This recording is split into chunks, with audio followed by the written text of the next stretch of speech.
The Atlanta Braves blow out the Miami Marlins once again by a score of 12-1. And after they hit Ronald yet again, Miami kind of had this one coming. Let's talk about it. This is the Braves Postcast, your instant game reaction for the Atlanta Braves. Part of the Locked On Podcast Network, your team every day. Yes, welcome on into the Braves Postcast, part of Locked On Sports Atlanta, where we cover your Atlanta sports teams each and every day. I'm your host, Lindsay Crosby, author of the Braves Today newsletter over at bravestoday.com. You can follow me on social media at Crosby Baseball. Jake Mastriani still out of the country, celebrating his anniversary. He'll be back this weekend. But we're going to talk about Atlanta's 12-1 win over the Marlins. And the offense was fantastic, right? The pitching, 1 run on 5 hits to a Miami offense who has been a little hot at times.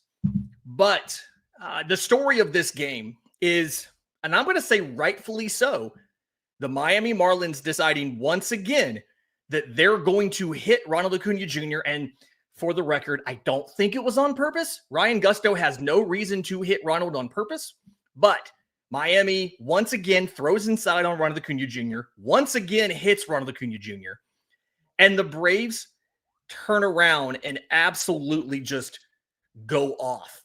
12 runs. And what I love about this is a couple things, right? Obviously, we love the fact that Atlanta won this big. But one of the biggest things that stands out to me is the reaction everybody had, right? So, Ronald starts jawing. There was no sort of actual contact between anybody, right? There was not an actual fight. Ronald just started jawing. He starts jawing back. Ryan Gusto starts jawing back, and that's when the bench is clear. But you know who the first guy out of the dugout was for Atlanta? Jurickson freaking Profar. Jurickson Profar, he's the first guy that crosses the first base line to defend Ronald Acuna Jr. So between hitting 2 home runs today and Jurickson being the first man out to defend Ronald Acuna Jr., I feel like Jurickson Profar is now officially an Atlanta Brave. Like, we can still be mad about him for the suspension, but that dude today absolutely showed that he is 100% committed to this team. Outside of that, we see a lot of changes in the lineup today, right? This is something. Vidal Brujan gets a start at shortstop, unfortunately goes 0 for 5 with 2 strikeouts. Jake Fraley gets the start in right field. He goes 3 for 5. And there's a good note in here from in the chat on YouTube from Investigations here. The Marlins announcer. So one of the Marlins broadcasters actually got annoyed that Ronald was mad and said, if Ronald's so mad about it, he should charge the mound. And automatic suspension, right? That's an automatic suspension. Don't do that. But also, I'm glad you mentioned that. I want to go back to this for a second.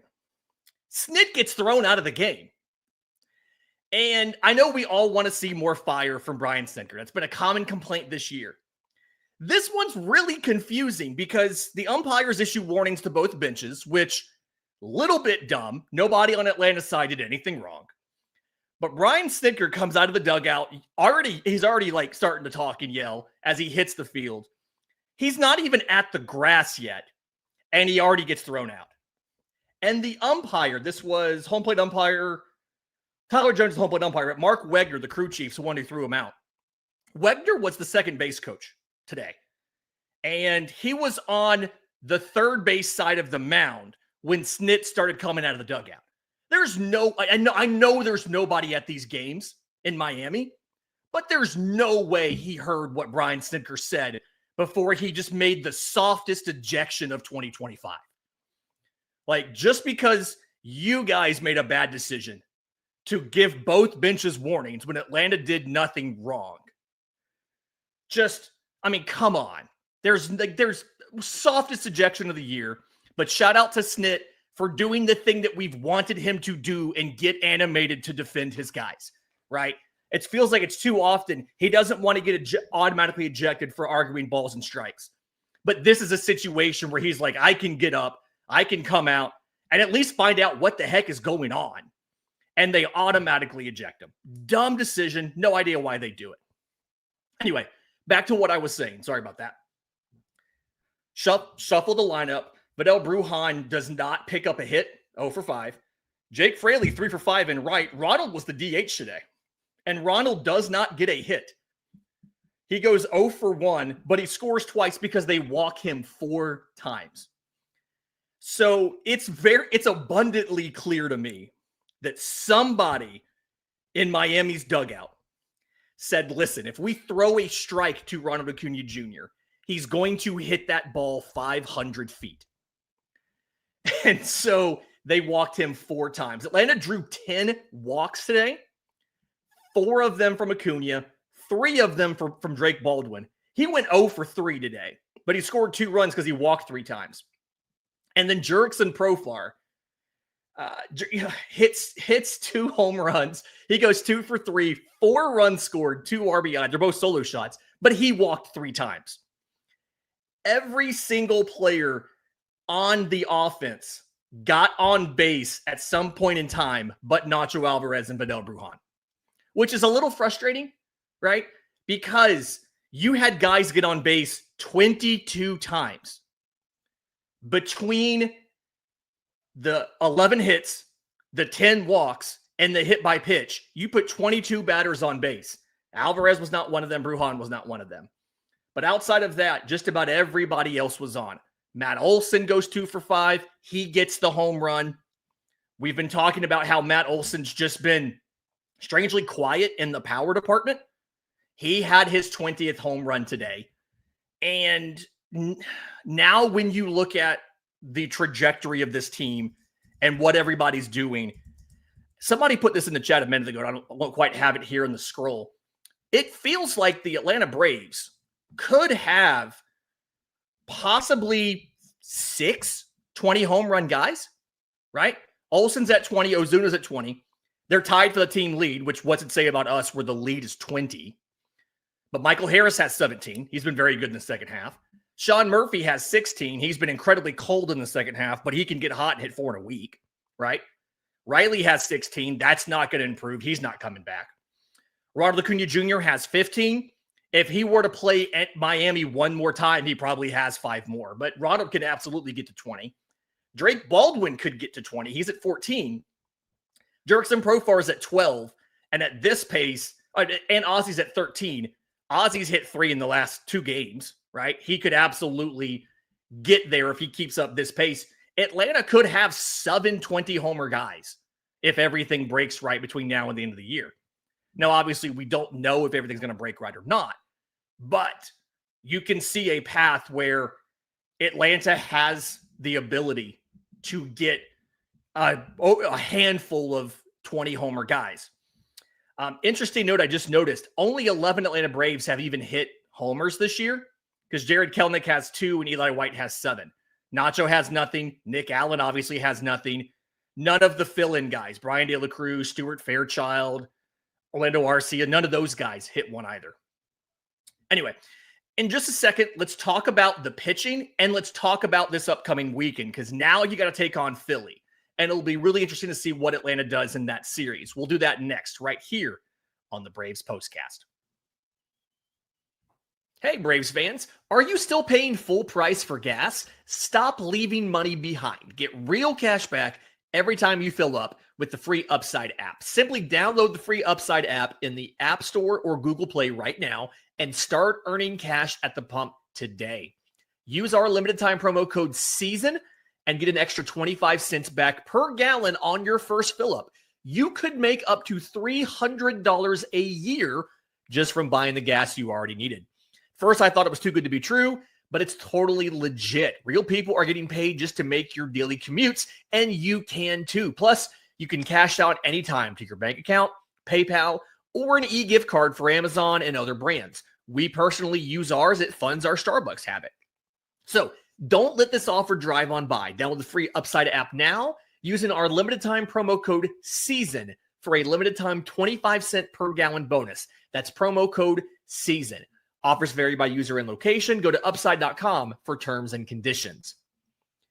Today's episode is also brought to you by our friends at Game Time. There's nothing like catching a baseball game live. The energy, the crowd, the chance to see your team in person. But actually getting tickets, that's the tough part, unless you're in Miami playing the Marlins. Queues, login screens, surprise fees, it takes all the fun out of it, and that's why I use Game Time. It's the app that gives the advantage back to fans. Game Time is fast, easy, and backed by the Game Time guarantee. You'll always get 100% authentic tickets delivered on time at the best price, and all fees are included, so the price you see is the price you pay. Download the Game Time app, create an account, use code LOCKEDONMLB for $20 off your first purchase. Again, that's promo code LOCKEDONMLB for $20 off. Swipe, tap, ticket, go. Download Game Time today. Welcome back to the Braves Postcast. Real quick, as somebody said, I think it was Waffle said this in the chat, Nick Allen needs his homer. And this season's not going to be complete, shout out Nate Dogg, until Nick Allen gets that homer. It's coming, okay? It's coming. I trust that it is. All right. So Joey Wentz puts up another good performance today. 6 2/3, 4 hits, 1 run, walks 2, strikes out 5. And as Joey Wentz is, kind of want to do, he throws a lot of cutters, but that's not his best pitch today. His absolute best pitch was the 4-seam fastball, right? He got 17 swings. It led in whiffs with 5. Now, granted, that ratio is not great. He got 3 whiffs and 7 swings on the curveball, but he doesn't lead with the cutter. He leads with the 4-seam fastball. So kind of a big deal there. And just his ability to, he gave up 1 run on I think it was an RBI double. Outside of that, continues to look really good. I know that he is out of options for next year. I know that we have, even if you don't get a Grant Holmes in the rotation next year, right? If his UCL injury does not work itself out with rest and rehab and he has to have surgery, you still have a starting 5 of Chris Sale, Spencer Strider, Spencer Swellenbach, Ronaldo Lopez, and Hurston Waldrop. But Joey Wentz has absolutely showed that the changes he's made since he got to Atlanta are sustainable. And I think if he needed to, he could be a very reliable and steady number 5 starter. You need a guy who can take innings. That's the innings is the more important part. If you can give innings, you can go 5 or 6 innings every outing, keep your ERA under 5. That's a success from a number 5 starter. And Joey Wentz looks like he's absolutely capable of doing that. Outside of Joey Wentz, we went with Hunter Stratton for the last 2 1/3 inning. I kind of wish he had gotten 3 innings to get a 3-inning save. But Hunter Stratton and Tyler Kinley are the 2 guys that Atlanta acquired from other teams, and they've looked much better since they got here, right? Tyler Kinley's ERA under 1. It's like 0.84. Hunter Stratton, 2 1/3 innings, mind you, but 1 hit, 1 strikeout, no walks. This is the kind of thing where the Braves have done a really good job of being able to go out and find these relievers that either have suboptimal pitch mixes, right? Tyler Kinley needed to throw his slider a lot more than he was doing. We did this with Pierce Johnson. We brought Pierce Johnson in from Colorado, had him ramp up the curveball usage. We've had Tyler Kinley ramp up the slider usage. Stay tuned to BravesToday.com, by the way. Contributor Gray has a piece coming on Tyler Kinley and some of the changes he's made since he got to Atlanta. It's not just pitch usage, it's locations and things like that as well. Sigma Investigations in the chat says Rick Kranitz for pitching coach of the decade. It's really hard to find a place where Rick Kranitz has not been worth his weight in gold. He's been fantastic.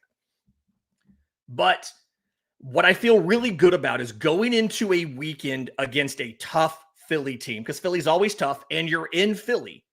You've really not overworked the bullpen, right? Again, you only use 2 guys. You use Hunter Stratton for 2 1/3. They may make a roster move to send him back down. We'll see what happens. But this weekend, Cal Quantrill versus Aaron Nola, Bryce Elder versus Ranger Suarez. That's Thursday, Friday. Friday's an Apple TV game, by the way, so just heads up on that. Going to be frustrating for a lot of folks who don't have Apple TV, but we'll have a postcast for you. Jake may or may not be back on Friday. I can't remember if it's Friday or Saturday he's back on the postcast. But either way, we will have a postcast for you after the Apple TV game that nobody can watch. And then Saturday, TBA versus Christopher Sanchez, but that TBA is one Christopher Sale making his return. Sunday, Hurston Waldrop versus Jesus Luzardo. Spencer Strider is getting an extra day of rest. He'll start on Monday in the next series. So all in all, fantastic win by the Braves, 12-1. Again, maybe you shouldn't keep hitting Ronald Acuna Jr., Miami, because that obviously made the team mad. In Ronald's career, 94 career games against Miami, they've hit him 9 times. The rest of the NL East combined, 249 games, the rest of the NL East has hit him 9 times. So, yeah, Marlins, you kind of did this to yourself, right? And just about every time that, that Miami hits Ronald Acuna Jr., Atlanta just destroys them. So, like, they're like, you maybe should just stop doing that. Maybe just stop throwing in Ronald's batter's box when you face him. Do like you did today and just walk him 4 times, right? But either way, again, Braves win this one 12-1. Do me a favor. If you're listening on audio, leave a 5-star review, Apple, Spotify, wherever you get your podcasts. If you're watching on YouTube, subscribe to both Locked On Braves and Locked On Sports Atlanta. Hit the notification bell so you know when we go live, whether it's Braves content from me and Jake, whether it's Falcons content. They just had cut down day. They're going to make a trade probably to get another right tackle. Want to hear all about that. And until next time, this has been the Braves Postcast.